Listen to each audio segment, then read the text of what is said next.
Okay. So in your speaking test, it's usually something that a lot of people find interesting. But on the other hand, certain test takers consider it as a nightmare. And from my understanding, most of the people who have phobia for speaking tests are those that are not exposed. Exactly. Those are not exposed to interacting with people, those that are so reserved, and those that don't associate easily. Because the speaking test um, is that part of the IELTS test that you can scoop in very high band score easily. From the speaking test alone, if you understand what you should do and what you should avoid, you are sure of hitting at least 7.0 on in a worst scenario. But definitely, it's usually between this to 8.5 for most candidates who are prepared and easily, those who find it easy to associate or open up to people that they're meeting for the first time. Right? So why do people perform badly? Why do people perform badly during their speaking test? A number of reasons are behind certain test takers' poor performance. Some of these reasons would be, first, you are introverted, right? People are so reserved, so they find it difficult to open up. Secondly, and very primarily, is lack of confidence. Someone who does not have public speaking skills and ability will definitely perform woefully. Not because they don't know what to say, but they are unable to bring them out. When questions are asked, in their minds, they think out, they know what to say, but they don't know how to say them. And in speaking tests, everything is time-based. Between 10 to 15 minutes, everything is done. So you don't have the luxury of time to start composing your thoughts, thinking of how to say it before you air them. You don't have such time. So when an examiner asks questions, he or she expects you within a split of seconds to give your feedback or response to those questions. So the first thing that makes people to perform badly is the fact that they are reserved. Another thing is because they lack confidence. Another reason that makes people to perform badly during speaking tests is lack of exposure to global experiences and certain things about life. Right? Now, some other reasons that make people to perform badly during speaking tests is they are not sure whether they understood what was asked or not. Then another important reason why people fail speaking tests is because of their spoken English. So if your spoken English or expressions are not good enough, of course you can have good performance, right? If you are not exposed to certain things in life or certain global practices, definitely your performance during your speaking test would be poor. So these are major things you need to work on, right? Build your vocabularies if you really want to speak well. And what kind of vocabularies are you looking for? Don't go for turgid words, high sounding words. That's not, it's not going to impress examiners. Because when you engage in big sounding words, you may not end up having good communication. You are not passing or communicating your ideas properly. So IELTS examiners expect you to show off advanced words that are very precise in the context you are using them at each point in time. Now, you should also understand that the vocabularies you're to build should not be limited or restricted to a particular area of endeavor, because you don't know where your question would come from. So if you go to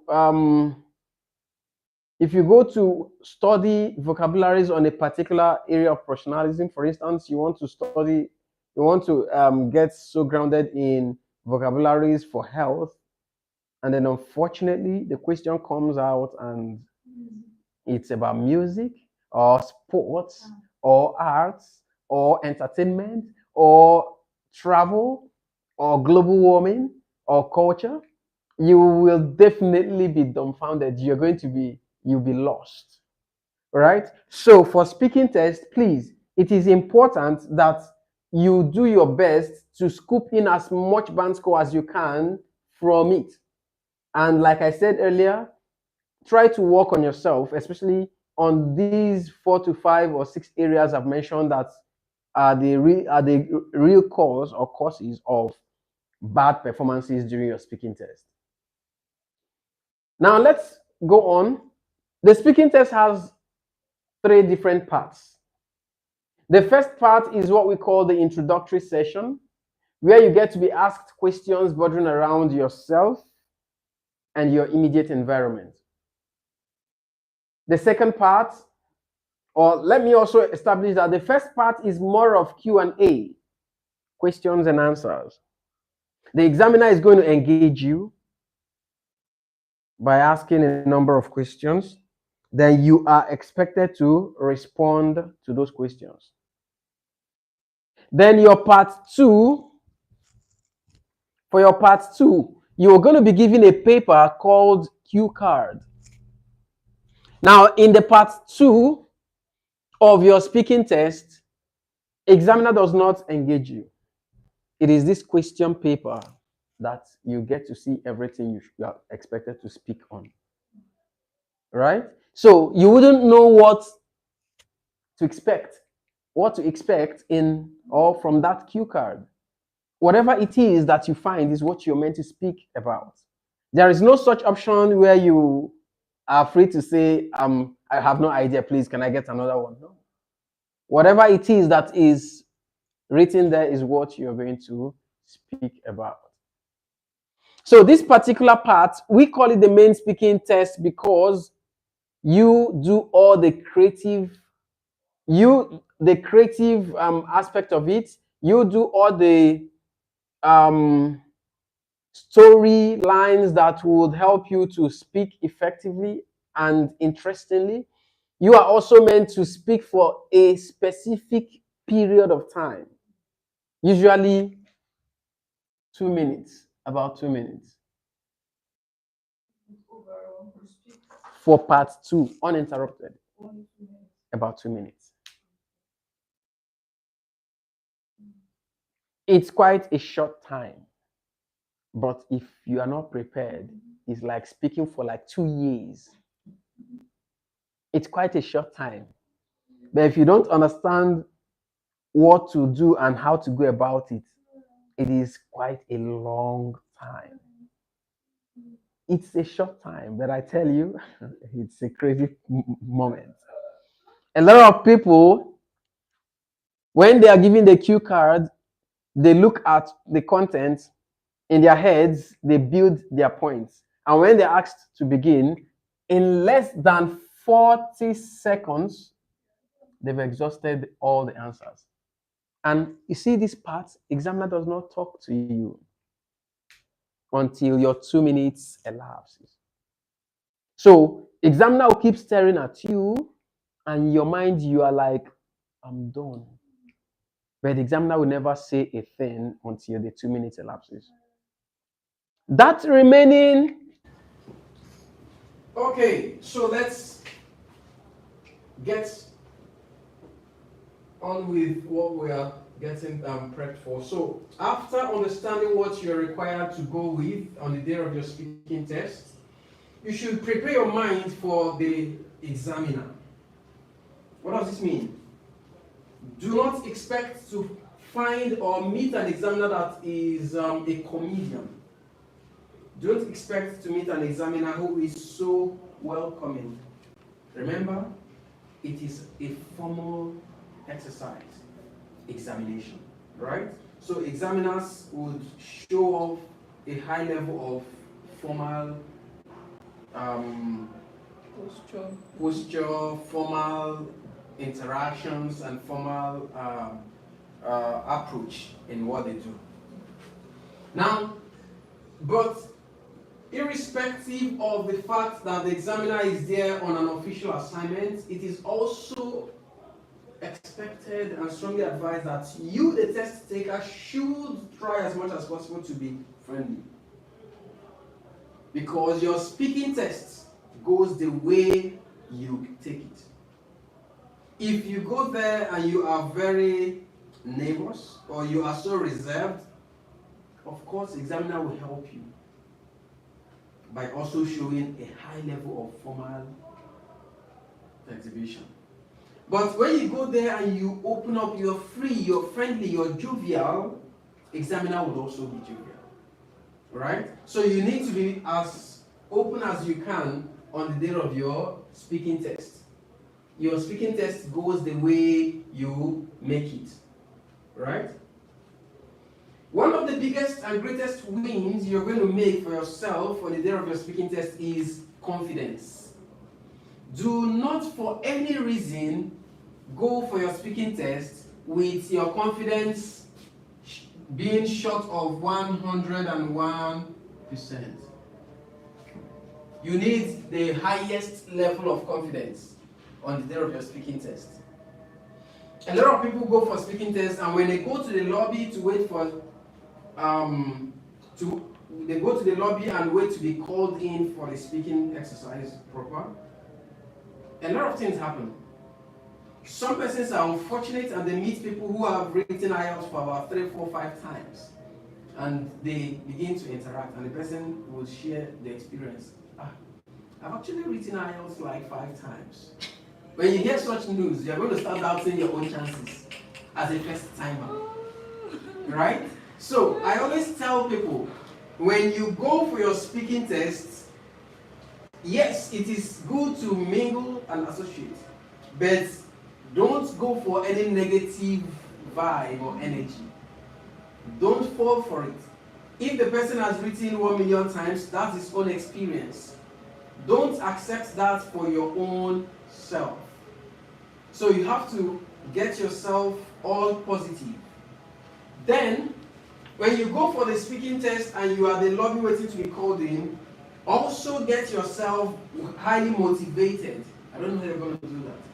Some persons play music just to get themselves or their psychosomatic state all intact. Right? So find way of boosting your motivation and self-esteem. Make sure you are in high frame of mind. Now, in most cases, when the IELTS team or team member comes out to call the name or names of the people that will be going in next, that's where the spike of tension comes. You are all seated and you are like, you see something like, excuse me please, who is Rhoda Calvin? It's me. That tension has triggered. It will take so much time for you to stabilize. So just go there and be very calm. It's not an interview. It is only when you make it an interview that tension will not leave you. Say to yourself that I'm going to meet someone I've never met for once, and I'm going to interact with the person, and I'm sure to convince the person with my responses and other things. That's all you need. So whenever the person comes out and calls or asks who so and so person is, come on, yes, I'm here, and you are smiling, you're moving in. That's one big win for you. And then when you walk into the test room where the examiner is waiting for you, either virtually or physically, please try as much as possible to walk in confidently. And as you walk in, break the ice. Break the ice by saying to the person, hello, good morning, or hi, good afternoon. Open up. Right? Hi, good morning, hello, good morning, to whoever you see. This is not an African exam where you begin to say good morning, sir, good morning, ma'am. You should just greet or exchange pleasantry by saying hello, good morning, or hi, good afternoon. then you walk. Of course, the person should look at you and also reciprocate the salutation, right? Then the person would offer you a seat. So once you are offered a seat, it's expected that you should say thanks or thank you.